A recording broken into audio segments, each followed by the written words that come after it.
do eloquent music. That means you're beyond comparison. I'm sincere. And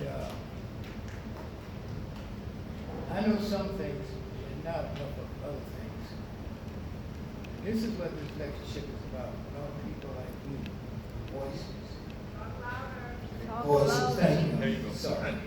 I'm really excited about what he's doing. And I do believe that he's of that vision. It makes people like me and Josie Johnson, so many others, feel good about themselves. What keeps me an optimist are people like you, the coming generation of black scholars.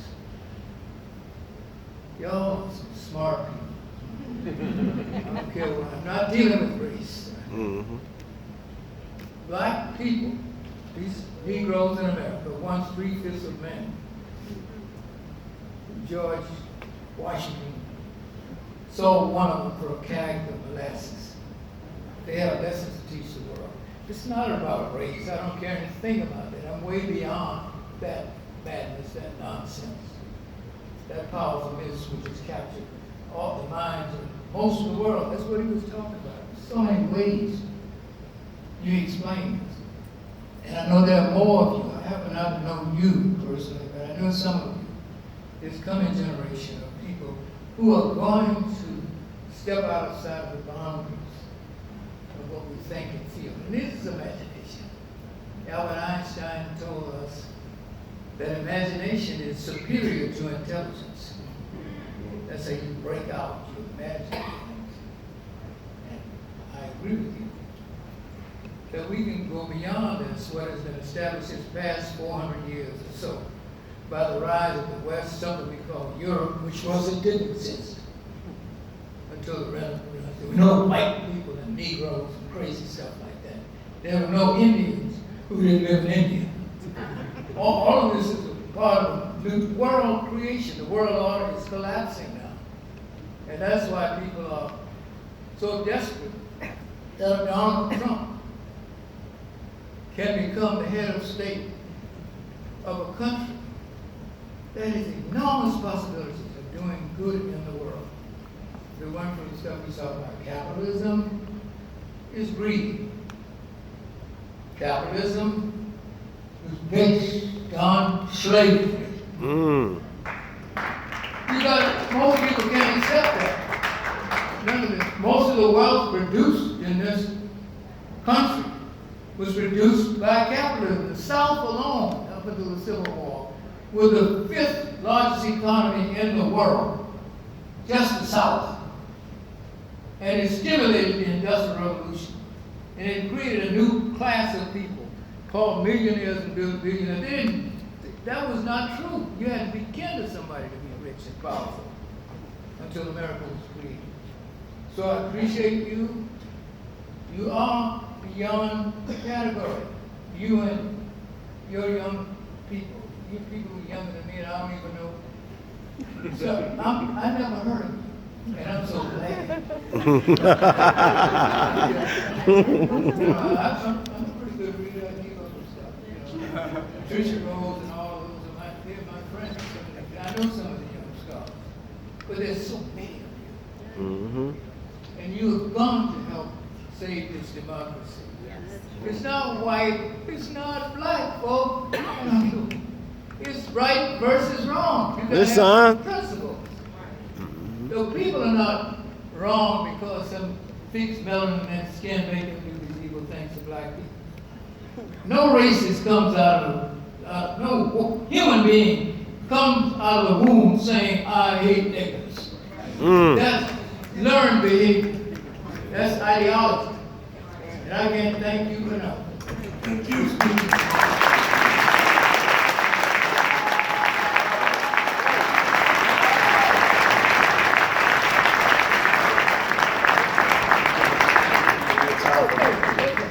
Time for 2 more questions. The spirit of what you were saying I'm sorry. I'm making that like a life. One of the things I try to do in my life, I'm no longer teaching at Macalester, is to share what little I know. I'm starting at the bottom. The thing that I committed my teaching life to now, we can't do everything at once, is dealing with the brothers and sisters who've been trapped in this drug conspiracy. I teach in 2 drug programs. That's where these are musts. I don't miss them. And I want you to meet some of those people if they're still here. Did they have to check in? Anybody here left from Turning Point? Okay, there's your brothers back there. That's who I work with.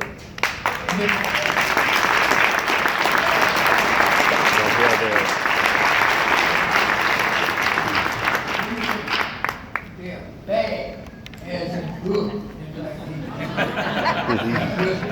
They're some of the brightest people I've encountered. Trapped in that drug program. And I know for a fact, but for the grace of God, so go I. I could have been a statistic. But I enjoy you, brothers, and thank you for coming out. And last analysis, they're just human beings, just like you.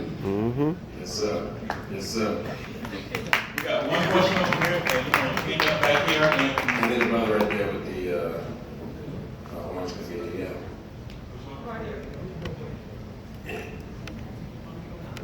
Hi, my girlfriend couldn't ask a question, but she's Palestinian. She's Palestinian, and she would like to know in what ways she can confront anti-blackness in her community and how she can handle Islamophobia in the communities she's worked on. Is she Muslim? Yes. I'm asking just for context. That's a good question. I think one, part of how anti-blackness functions, oftentimes in the communities that I'm engaging, is it's unspoken.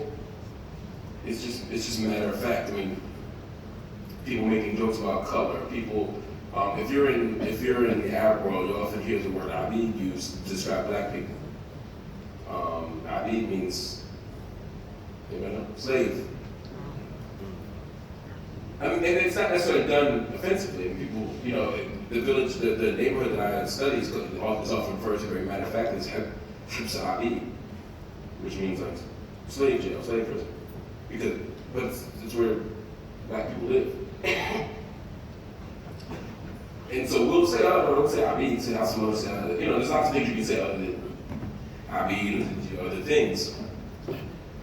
But it's the everydayness of anti-blackness that often plays out in that way. The matter of fact, way that black people are referred to, the assumption that darker skin is less attractive, who we choose to marry, who we choose to date, who we permit our children to date, the jokes that we laugh at. There's also a way within Islam that blackness can often be interpreted as making you a less legible Muslim.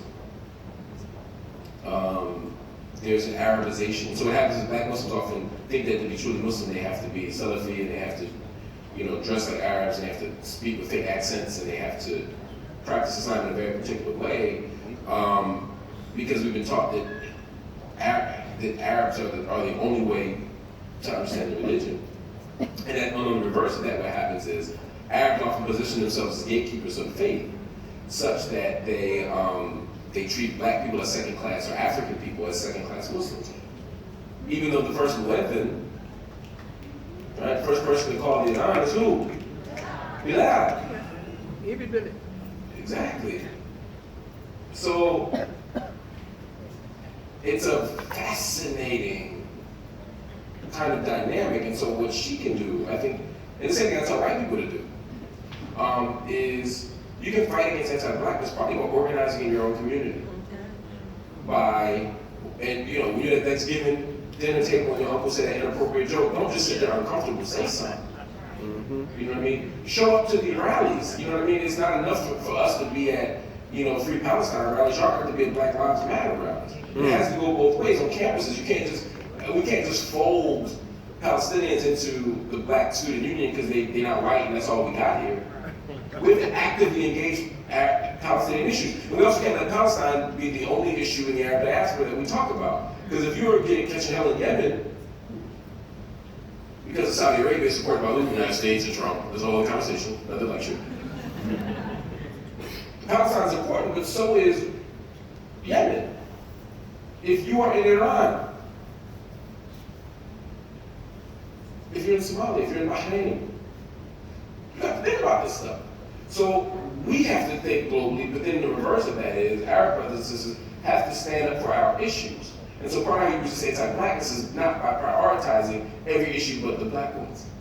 So showing up for each other, engaging one another, but having those tough conversations, not just in public when we're together, but in private when it's just y'all. And brothers, we got to do the same thing. You can't be in a locker room supporting patriarchy and homophobia. Yes, son. Or just laughing at the joke because you don't want to be uncomfortable. Be uncomfortable, be unpopular. Take a risk. This is the work that has to be done. And with Islamophobia, the same thing. We have to be willing to have those conversations. I asked if your partner was Muslim because if your girlfriend's Muslim, I hate to even tell her how she should end Islamophobia. That's non-Muslims' work. Ending white supremacy is white people's work. Ending patriarchy is male work. Ending homophobia is straight people's work. Ending transphobia is cisgender people's work. You know what I'm saying? Like, the work has to be done in that way. So it's not that I'm saying she can't do anything. I mean, you can join organizations, you can advocate, you can write, you can teach. But I wouldn't even put that burden. I wouldn't put that burden on her. Right? Probably all of us burdens I put on her, not that one. Yeah. Okay, ready for now? Yes. All right.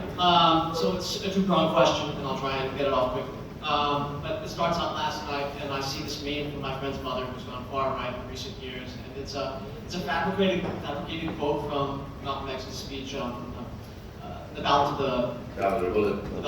Thank you. And the gist was correct. He was saying that Black people were chumps for continuing to vote for the party of white supremacy, which at the time was the Southern Democrats, the Dixiecrats. I mean, it was very obvious then. It's very obvious now. It's a different story. But I know you were talking about this in 2016, because that disenchantment is still there. What do Black people do when they're not getting their needs met by voting for Democrats? And you were talking about a third party vote. And now we see Candace Owens and the fake Brexit movement, not the Minneapolis Brexit movement that we just are learning about now. Right, the real Brexit movement. Right.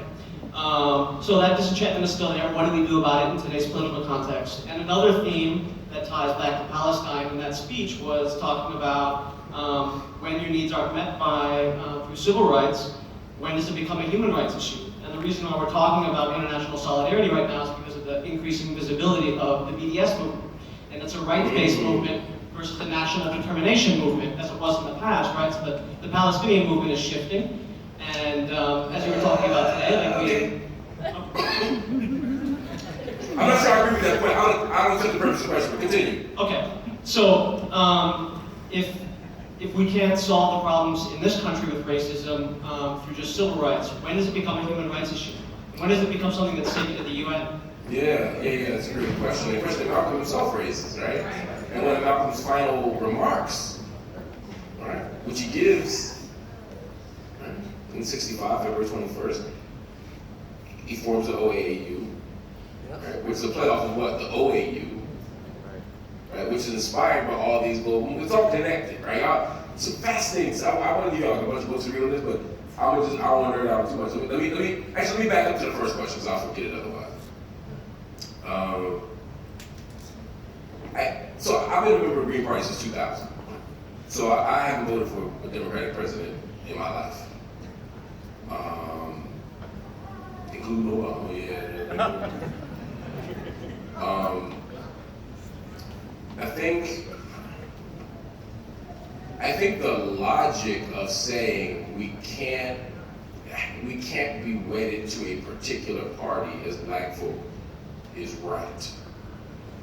And I don't think that Black folk have ever been wedded to a particular party purely as a matter of some kind of almost religious adherence. That's an overly simplistic narrative of Black folk. You know what I mean? I think the challenge, black folk have got good sense. I'm putting my grandmas. Black folk got good sense. And they know that even that these Republicans is racist. Now, that doesn't mean that every Republican is racist. I would submit that in 2018, if you were racist, you'd probably vote Republican. But there are plenty of non-racist Republicans, right? There are people who are Republican for all sorts of reasons. The culture, the tradition, through a single issue being pro-life, or Second Amendment rights, or they're war hawks, or they're homeschooling advocates, they're creationists, don't believe dinosaurs, whatever their thing is, there's lots of reasons to vote Republican. I'm not taking anything away from them. But I do think that there's a way that black folk as a collective, and I'm not speaking for all black folk, but as a collective, we certainly vote as, in the 90s, between 88 and 94%, depending on who's running, in one way. I think it's that we recognize that the Republican Party as a structure, as an institution, isn't serving our best needs. And even if there are individual candidates who we might resonate with, because it's not like black folk ain't conservative. You go to any black church, and their views on religion, their views on all kinds of stuff are complicated and often leaning to the right. So it's not like we don't get that. So it's not an ideological thing. It's an understanding of what the Republican Party is trying to do. But two of them, and in a representative democracy, two parties pretty much all you're going to get in this context. A third party, the normal curve of shifts, will probably end up with the same two. You know what I mean? You end up with two parties either way. So what's my point? My point is, I think we have to be strategic and tactical about how we move parties in new directions. One, at the local level, we can vote for whoever we want. My biggest critique of the Green Party, and I told everybody this from Jill Stein on up, is, look, we look like spoilers and grandstanders if all we do every 4 years is come and the Democratic Party's chances of winning an election.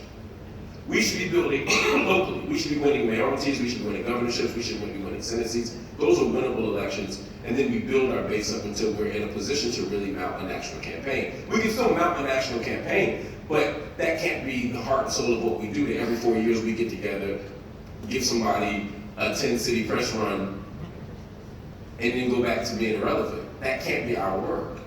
I was asked to run last time, and I said no for that reason. I was asked to be vice president on the ticket. I said no for that reason, because I felt like we weren't in a place to do the work properly.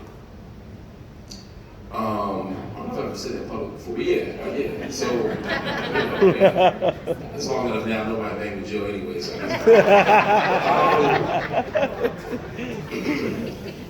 but I think when we get to the national scene, one of the things the Tea Party did was they didn't start a third party, they moved their party to the right.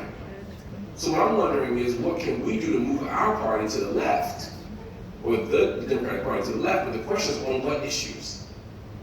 We can't move to the left and be progressive on everything but Palestine, right? We have to have a serious issue about workers' rights, a serious conversation about workers' rights. What does a living wage look like? What does it mean to end militarism? What does environmental justice look like? We need to articulate a clear agenda, but not some abstract ivory tower agenda. We need to be resonating and speaking to the people and be thinking strategically about how we can drag people to the left. So no, I don't think we need a new party. No, I don't think black people are captive to the Democratic Party in the way that Republicans kind of condescendingly talk about, and black nationalists sometimes, right? Rather, I think we have a very complicated relationship to the party that, as you pointed out, is very historically contingent. 70 years ago was very different. 60 years ago was very different. So now we have to do that against the backdrop of the Candace Owenses of the world, who were opportunistically seizing the moment. Although her moment may have ended last week when Kanye shut off that. To your second question, I don't think that the Palestinian resistance movement or approach to resistance has necessarily changed.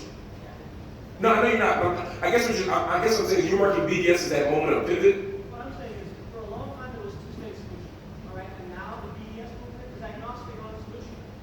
Right. It's a rights-based movement, and they're just talking about human rights. Right. Let me pause you there. I'm agreeing with you. Where I'm differing though is I don't think BDS is the watershed moment. I think Oslo is.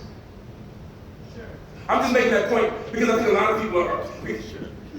I think there are lots of moments happening at the same time. So I also agree with 1993, I'm saying is a moment where, in many ways, Palestinian civil society and certainly the political movement kind of pivoted a little bit. I understand your point about international rights in the U.S., I'm getting there. Let me tie it back to this. You were talking about Southern colonial. Like Yeah. Southern colonial country too. And you're talking about black people now starting to see themselves as continually colonized. Like Southern colonialism doesn't end, right? Right. It's a structure, not an event. So if that's the case, why is this not treated as a human rights issue? It's treated as a domestic political issue, like mass incarceration. Yeah, no, I totally comprehend your question. I'm talking about building solidarity to help solve our problems here. No, I totally comprehend your question. I was simply amending the first part of it for accuracy. Yeah. I'm still going to get to the human rights question. Your question is, when does the U.S. issue become a human rights issue and an international issue, right? Just stipulate that I understand the question. All right, now let me back up.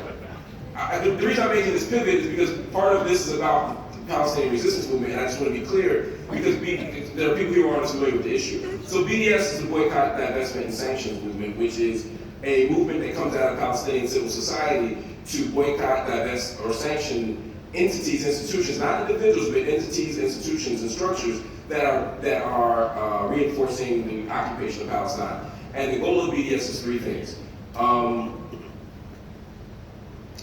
Right of return for all refugees, all people who are living outside. Full democratic rights for Arab citizens of Israel, Palestinian citizens of Israel, and a redrawing of the boundaries to pre-1967 lines. In 1967, between 1940 and 1967, Jordan controlled the West Bank. In 1967, after the 6 Day War, Israel controlled the West Bank, among other things. So it's a redrawing of those lines. All of that stuff is interesting and compelling. And what happens for many people, to your point, is that after the BDS movement emerged almost around 10 years ago, you saw a kind of shift when you saw a conversation about rights. And I think that's absolutely correct, because I think that's more compelling. The conversation about human rights has been one that's been bubbling up since 1948, not with the establishment of Israel, but with the Universal Declaration of Human Rights in 1948. All this stuff is happening at the same time, right? So the conversation about human rights becomes legible in civil society in ways. People need rights. What human rights are, wildly ambiguous. What it means to have a right, we don't know. I mean, some of the most profound literature, human rights literally says human rights are all rights provided to people who are human. I mean, it's literally axiomatic in the documents. I'm not being right flippant. That's literally what it says. So there's a lot of confusion about what human rights are. What I'm saying, though, is that part of that conversation about human rights and demanding them from the state itself is not a product of BDS, but a product of the 1993 Oslo Accords, which I think in many ways has taken the teeth out of some of the violent resistance and armed resistance movements that up to that point were key and in some ways more compelling than taking it to the international court. The reason why I'm pushing you on this is because I don't want to concede that taking it to the international court is necessarily the right strategy, approach, or methodology. I'm saying that in many ways, the idea that an international court would be responsive to the needs of the vulnerable against the backdrop of global white supremacy is itself perhaps a quixotic endeavor. In other words, this shit ain't gonna happen, right? So, if that's the case, then I want to think about what are the structures that made us believe that could happen. Because for me, the pre-Oslo moment of 1990, because what happens after Oslo is they say, oh, we're gonna have a two-state solution. At the same time, they dismantled the two-state possibility. They divided up area A, B, and C. The Palestinian Authority essentially is created, but ultimately sells out in many ways. So it becomes a fascinating moment where you start asking, well, yeah, a human rights issue is important, but is that the solution either? That's what made this summer the Al-Tamimi thing so interesting. You know, Al-Tamimi, you know, follow the story at all? I won't get into it, but what the face of resistance and what the strategies that are accepted of legible resistance are become different. In many ways, it seems like they're moving more towards a civil rights framework. We're going to ask the state not to do harm. Then us moving the other way. So when you ask here in the United States, well, what happens if, and this was Malcolm's point, this is what Malcolm was saying, we need to make this an international human rights issue. But what does it mean for the UN to sanction you? What does it mean to have, you know any resolutions are against Israel? I'm not sure it matters. Because I'm not sure that African suffering is ever legible in America. So, For me, when I think of political solutions, I'm always thinking about the threat of pre-Oslo. I'm thinking of the threat of PLO. I'm thinking of the threat of PFLP. Right? That's the Popular Liberation Front of Palestine, was started by George Howard. For a Christian Palestinian, right? For me, it's like, what does the threat of armed resistance do? Malcolm also talked about how Martin is successful because they don't want the alternative. I'm wondering, not how can we in the United States go to the human rights courts or the international courts, which we essentially rule anyway, and rather, what does the threat of dismantling this thing look like? I'm not saying all y'all go out and get guns and blow up the country. That's not what I'm saying. Be very clear about that. What I am saying, though, is what does the material threat of damage to the United States empire look like, and how does that lead to the kind of outcomes we want, rather than the International Human Rights Court, which I think we should do. I'm cool. I'm for all of that. Just like I'm for BDS. I support BDS. I was one of the leaders of the BDS resolution in the American Anthropological Association. I'm not against BDS. It's not, and I'm not Palestinian, so it's not my business it's not my choice. It's the Palestinian choice. But ultimately, that ain't BDS ain't the answer. It's an answer. It's a tactic. But we can't fetishize the tactic. And I think if you want to fetishize a tactic, it wouldn't be international human rights courts. I hope that helps. I hope that clarifies a little bit. Thank you.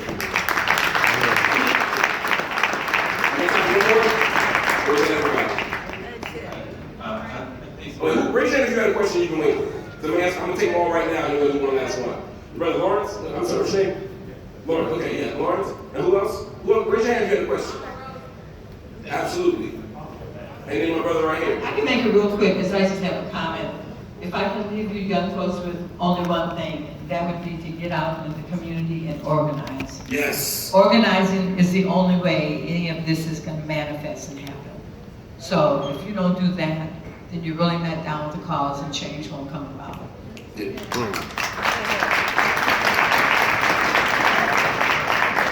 I agree 1,000%. All right, we got time. We got to run the second. This brother right here, and then we'll wrap up with Lawrence. I'm going to take both the questions before I answer them. Okay, I'm wondering what are the implications of this new occurrence of a Jewish state now? You know, say that one more time. This recent thing that has just happened, maybe within the last couple of weeks, where the law in Israel has declared a Jewish state. Gotcha. That's a good question. And the last question here.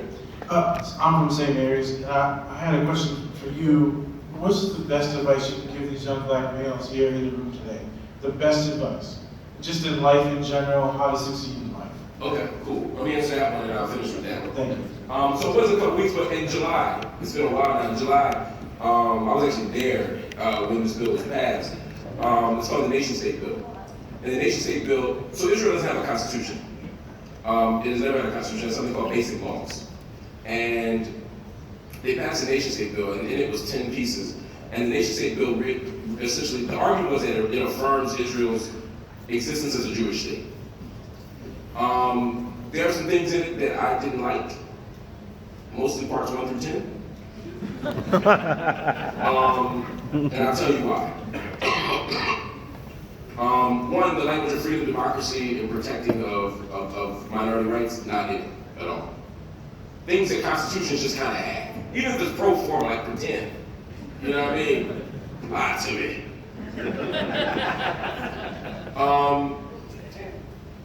Settlement expansion. Okay, so let me, all right, I'm gonna do this as quickly as possible. First, the idea of the Jewish state. Israel is absolutely a Jewish state. I have ideological problems with the idea of a Jewish state, or an Islamic state, or a Christian state. You cannot be a Jewish state and be democratic. You cannot be an Islamic state and be democratic. If you have people who aren't Jewish there. I would argue if you don't, right? Because you don't allow for the possibility of that, right? There are 49 laws in the books right now that discriminate against Palestinian citizens of Israel around everything from housing to education to family unification. And many of these things are because it is a Jewish state. That is not a knock, and let me be very clear. States don't have rights, people do, right? So I'm not critiquing Judaism, I'm not critiquing Jewish people, I'm simply critiquing the idea of a religious state as such. Yes, to answer anybody's preemptive question, yes, I have the same issue with Saudi Arabia. Yes, I have the same issue with Iran. Yes, I have the same issue with Turkey. I don't believe in a religious state as such, so I'm not going to like the bill no matter what. Because I just don't, you can't have a democracy in a religious state, right?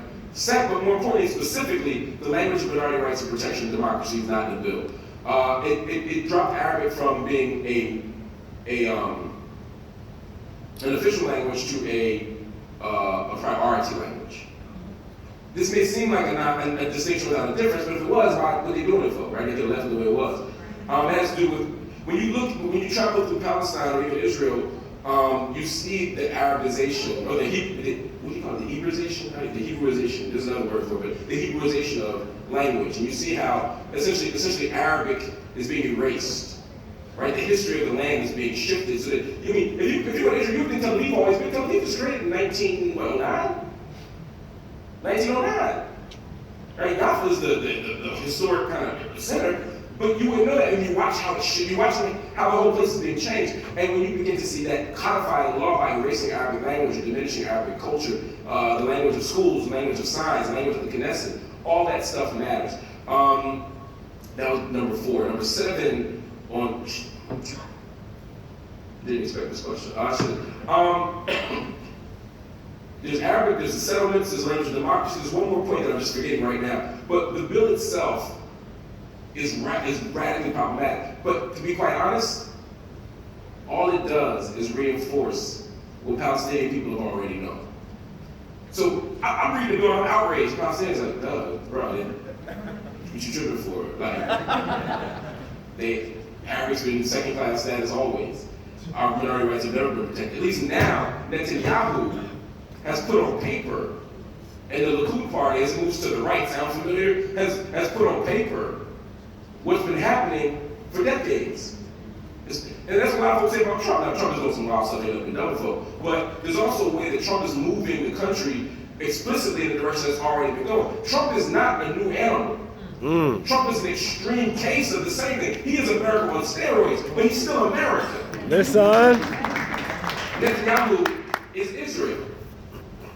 And so, what he and his party, the Likud party, have done in many ways is accelerate the authoritarianism, partly because Trump and him are in tandem now, with a whole bunch of help from Abdel Fattah al-Sisi in Egypt and a whole bunch of help from MBS, Mohammed bin Salman in Saudi Arabia. So all this stuff happened at the same time. So when you watch Israel happen, and you watch the nation-state bill pass in the Knesset very easily, what you're also seeing is a deep and dangerous moment where authoritarianism is winning, and both nations are drastically moving to the right, and the political climate in the Middle East is becoming more tense because suddenly you got Saudi Arabia saying, wait a minute, we need a state for Israel.